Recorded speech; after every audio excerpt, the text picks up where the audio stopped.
যদি ন্যূনতম লজ্জা থাকে জনগণের কাছে ক্ষমা চেয়ে পদত্যাগ করবেন।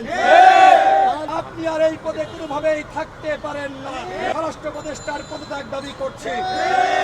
স্বরাষ্ট্র উপদেষ্টা, আপনার কাজটা কি? আপনি কি করেন? আপনার কোনো দায় আছে কিনা? আপনার কোনো নির্দেশনা আছে কিনা? সেটি আমরা জানতে চাই। যদি এই ঘটনায় আপনার কোনো দায় না থাকে তাহলে আপনাকে বক্তব্য দিয়ে অবস্থান স্পষ্ট করতে হবে। অন্যথায় যদি আপনি চুপ থাকেন আমরা ধরে নিব গণ অধিকার পরিষদের সভাপতি নুরুল হক নূর সহ আমাদেরকে যে রক্তাক্ত করা হয়েছে এই ঘটনার সাথে আপনিও জড়িত।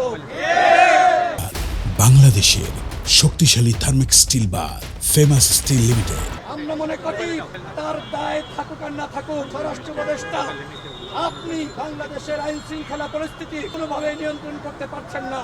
সুতরাং গতকালের ঘটনার পর থেকে আপনি আর এই পদে কোনোভাবেই থাকতে পারেন না। সুতরাং আমরা স্বরাষ্ট্র উপদেষ্টার পদত্যাগ দাবি করছি। যদি ন্যূনতম লজ্জা থাকে আপনি আজকে জনগণের কাছে ক্ষমা চেয়ে পদত্যাগ করবেন।